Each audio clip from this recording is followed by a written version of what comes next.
अब की बार झमाझम बारिश। नमस्कार, मैं हूं स्वाति रायना। केरल में मानसून ने दस्तक दे दी है। मॉनसून विभाग ने इसकी आधिकारिक घोषणा भी कर दी है और मानसून समय से 2 दिन पहले ही केरल पहुंच चुका है।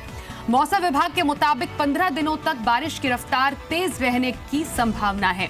8 से 9 जून को मानसून महाराष्ट्र तक भी पहुंच सकता है। इस पर बातचीत करेंगे अपने गेस्ट से भी, लेकिन उससे पहले रिपोर्ट देखिए। मानसून के मोर्चे पर अच्छी खबर। समय से 2 दिन पहले पहुंचा मानसून। केरल में मानसून ने दस्तक दी। अब की बार झमाझम बारिश। मानसून अब की बार तय समय से 2 दिन पहले ही केरल पहुंच गया है, यानी अब की बार भद्रा के झमाझम बरसने के पूरे आसार हैं। दरअसल केरल पहुंचते ही देश में मानसून सीजन की आधिकारिक शुरुआत हो गई। आमतौर पर 1 जून को केरल में मानसूनी बारिश होती है। केरल के अलावा उत्तर पूर्व में भी जोरदार मानसूनी बारिश हुई। मौसम विभाग के मुताबिक अगले 15 दिनों तक मानसून की रफ्तार काफी अच्छी रहने वाली है। 8-9 जून के बीच मानसून महाराष्ट्र में भी दस्तक देगा। मौसम विभाग ने इस साल देश में सामान्य बारिश की उम्मीद जताई है। मौसम विभाग के मुताबिक इस साल 100% बारिश की संभावना है। जाहिर है मानसून का आगाज बेहतर हुआ है तो इसका सीधा फायदा देश की अर्थव्यवस्था को होगा। अच्छे मानसून से खरीफ फसलें जैसे धान, मक्का, दलहन, गन्ने की बुआई बढ़ने की जहां उम्मीद बढ़ गई है, वहीं अच्छी बारिश से जहां सिंचाई की सुविधा नहीं है वहां बारिश होने से फसल अच्छी हो सकेगी। यानी कृषि उत्पादन अच्छा होने से न सिर्फ किसानों को फायदा होगा, महंगाई की मार भी कम होगी। यही नहीं, मानसून के 4 महीनों में झमाझम बारिश से नदियों, जलाशयों का जलस्तर बढ़ेगा, जिससे बिजली उत्पादन की क्षमता अच्छी रहेगी। अच्छे मानसून से काफी हद तक पानी की समस्या का समाधान होता है। यानी अच्छी बारिश मतलब फायदा ही फायदा। ब्यूरो रिपोर्ट, जी मीडिया। तो इस बार 2 दिन पहले ही पहुंच चुका है मानसून। वैसे आपको बताया कि आमतौर पर मानसून कब कब भारतीय तटों पर पहुंचता है। 1 जून को केरल मानसून पहुंचता है और आमतौर पर यही जो प्रक्रिया है वो रहती है, लेकिन इस बार 2 दिन पहले यानी कि 30 मई को ही मानसून पहुंच गया। उसके बाद मानसून की रफ्तार आगे बढ़ती है और हैदराबाद, गुवाहाटी तक पहुंचती है 5 जून तक। ये जो नॉर्मल प्रक्रिया होती है मानसून की आगे बढ़ने की पूरे भारतवर्ष में, वो यही रहती है। 10 जून तक फिर मुंबई और रांची, मतलब कि जो पश्चिमी भाग है भारत के, वहां तक मानसून, और मध्य भाग है भारत का, वहां तक मानसून धीरे धीरे आगे बढ़ता है। तो मतलब लगभग आधा जो भारत होता है वो मानसून की बारिश में भीगने लगता है। उसके बाद अगर हम बिहार की तरफ जाएं तो 11 जून तक बिहार और पटना में बारिश होनी शुरू हो जाती है मानसून की, और ये नॉर्मल प्रक्रिया के तहत आता है। जब मानसून की बारिश आगे बढ़ती है और धीरे धीरे पूरे भारत में मानसून के जो बादल है बरसने लगते हैं, तो वो 18 जून तक पहुंचते हैं लखनऊ में मानसून की बारिश होनी शुरू हो जाती है। आमतौर पर जब मानसून की पूरी जो ये प्रक्रिया होती है पूरे भारत में आगे अग्रसर होने की, ये 18 जून के बाद 25 जून तक फिर थोड़ा बहुत जो उत्तर भारत है उसकी तरफ मानसून बढ़ता है और पहुंच जाता है राजस्थान यानी जयपुर में।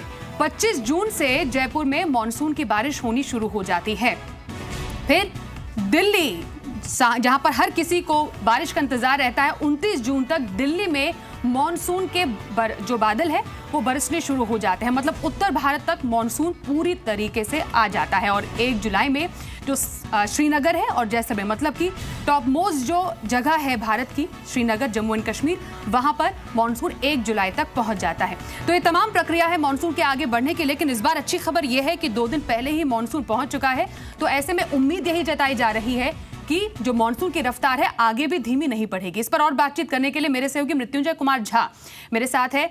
मृत्युंजय, ये तो काफी अच्छी बात है क्योंकि पहले भी जो अनुमान जताए गए थे, इस बार नॉर्मल से ज्यादा बारिश का अनुमान जताया गया था।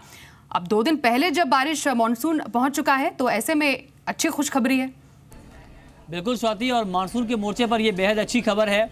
और तय समय से 2 दिन पहले केरल में मानसून की दस्तक हुई है।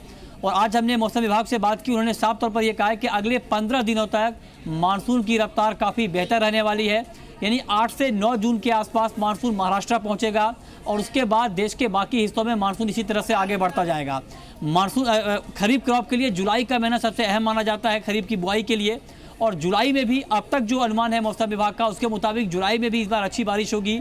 जून के पहले हफ्ते में मौसम विभाग दूसरा पूर्वानुमान जारी करेगा। उसके बाद ये जानकारी मिलेगी कि देश के अलग अलग हिस्सों में कब कब मानसून पहुंचेगा और कितनी बारिश की उम्मीद है। तो कुल मिला के अब तक मानसून को लेकर काफ़ी अच्छी खबर है। खरीफ क्रॉप की बुआई बढ़ने की पूरी संभावना है और जो पिछले साल उत्पादन हुआ है, क्योंकि पिछले साल भी मानसून काफ़ी बेहतर था, तो रिकॉर्ड अनाज का उत्पादन हुआ है। और ऐसे में अब उम्मीद है, एग्रीकल्चर मार्केट के एक्सपर्ट का मानना है कि धान, मक्का, सोयाबीन, दलहन, इन तमाम जो फसलें हैं इनकी बुआई इस बार भी काफ़ी बढ़ेगी और बुआई के मोर्चे पर खास करके काफ़ी अच्छी खबर है। इसके अलावा जल स्तर जो जहाँ जहाँ लो है वहाँ पर हालात बेहतर होंगे। खास करके जो विदर्भ का इलाका है, मराठवाड़ा का इलाका है, वहाँ के हालात ज़्यादा बेहतर होने की उम्मीद अब तक जताई जा रही है। जी मृत्युंजय, इस वक्त हमारे पास Mohapatra ji, head national weather forecasting centre IMD भी जुड़ गए हैं। मोहपात्रा जी, आपका बहुत स्वागत है हमारी इस खास पेशकश में।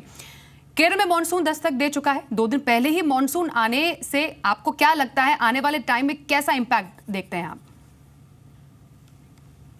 हम मई 10 तारीख को ही प्रेडिक्ट किए थे कि केरल में मॉनसून 30 मई को पहुंच। जी, फिलहाल संपर्क हमारा टूट गया है यहाँ से मोहपात्रा जी से, लेकिन डेफिनेटली उनसे बात डेफिनेटली करेंगे। लेकिन मृत्युंजय, पहले ही अनुमान भी जताया जा चुका था, खुद मोहपात्रा जी कह रहे हैं कि पहले ही बताया जा चुका था कि 2 दिन पहले पहुंचेगा। लेकिन सवाल यहाँ पर ये भी है, खरीफ जो फसल की अच्छी बुआई होगी, सभी जो अनुमान है वो अच्छे जताए जा रहे हैं, लेकिन ये भी परेशानी होती है कि अगर फसल भीग जाती है, जो स्टोर्ड फसल भीग जाती है बारिश में और आगे वो खराब हो जाती है, उसको लेकर क्या स्टेप्स लेने की बात की जा रही है इस बार इस बरसात में? सवाल दोहराएंगी स्वाति अपना? जी मृत्युंजय, सुन पा रहे हैं?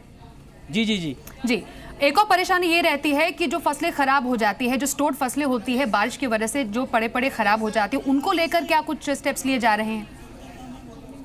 देखिए, मानसून को लेकर चिंताएं निश्चित तौर पर होती हैं, लेकिन काफ़ी सालों के बाद पहली बार ऐसा हुआ है कि मौसम विभाग ने जो अनुमान जताया था कि 30-31 मई को मानसून केरल पहुंचेगा, उसी के मुताबिक मानसून ने केरल में दस्तक दी है। तो निश्चित तौर पर मौसम विभाग का अनुमान अब तक काफ़ी सटीक बैठा है, लेकिन इसके साथ साथ सरकार की तरफ से काफ़ी तैयारी भी की गई है सूखे को लेकर के भी और ज़्यादा बारिश को लेकर के भी। तो कहीं ना कहीं जो कृषि मंत्रालय है वो अलर्ट के तौर पर यहाँ पर काम करता है और बीच बीच में किसानों को एडवाइजरी जारी होती है सरकार की तरफ से कि अब इन इलाकों में किस तरह की खेती करें ताकि आपको ज़्यादा नुकसान ना हो, कम बारिश से या ज़्यादा बारिश से।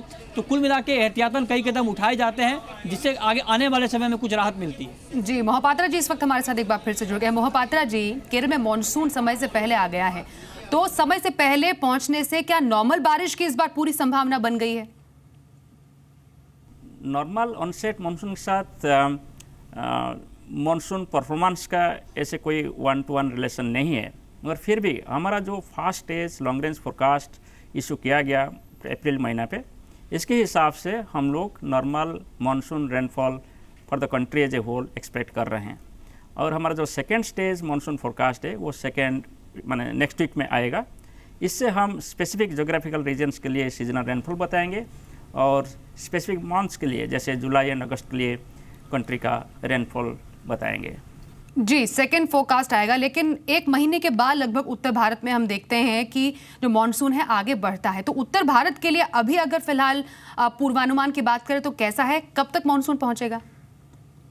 केरला मानसून कॉन्सेप्ट के साथ नॉर्थ इंडिया का मानसून ऑनसेट का कोई 1-to-1 रिलेशन नहीं है। Normal onset date of monsoon over Delhi 29 June होता है। सो हम लोग इसको मॉनिटर कर रहे हैं और जब हमको लगेगा कि सभी वेदर फीचर्स फेवरेबल है हम फोरकास्ट करेंगे।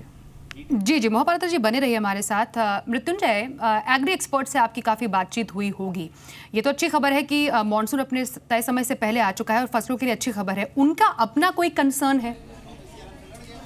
ये तो वॉल्यूम बढ़ा दो, बिल्कुल आवाज़ नहीं आ रही। मृत्युंजय सुन पा रहे हैं हमें? चल, मृत्युंजय तक शायद आवाज़ नहीं पहुंच पा रही है, लेकिन डेफिनेटली यहाँ पर केरल तो 2 दिन पहले ही मॉनसून पहुंच चुका है, लेकिन परेशानी यहाँ पर भी होती है कि कई बार जो सूखाग्रस्त इलाके हैं, मतलब जो भारत के बाकी जो इलाके हैं, वहाँ पर क्या मॉनसून तय समय तक पहुँच पाएगा? अपने आप में ये बहुत अच्छी खबर है कि हाँ, अल नीनो का इफेक्ट धीरे धीरे कम हो जाएगा, आने वाले समय में नहीं देखते हैं, लेकिन जो दूसरा फोरकास्ट आएगा उसमें आगे वाले आने वाले जगहों पर कैसा मॉनसून होगा, इसमें बिल्कुल सही तौर पर सटीक तरीके से आगे जो जानकारी अनुमान जताया जा सकता है। मोहपात्रा जी, आने वाले दिनों में हीट वेव का क्या कंडीशन रहेगा, क्योंकि खासतौर पर उत्तर भारत हीट वेव कंडीशन से काफी ज्यादा ग्रस्त रहता है, क्या हालात रहेंगे? हिल स्टेट्स वगैरह में भी टेम्परेचर राइज होगा धीरे धीरे, मगर कोई हीट वेव कंडीशंस अभी नहीं है। जी, बहुत शुक्रिया मोहपात्रा जी हमसे बातचीत करने के लिए और मृत्युंजय हमारे साथ जुड़ने के लिए। तो केरल में तो 2 दिन पहले ही मानसून पहुंच चुका है, आगे जो अनुमान जताया जा रहा है उसको लेकर भी लगातार अपडेट हम आपको देते रहेंगे। मानसून की चाल कैसी रहती है पूरे भारत में। फिलहाल बस इतना ही, रुकेंगे एक ब्रेक के लिए, देखते रहिए।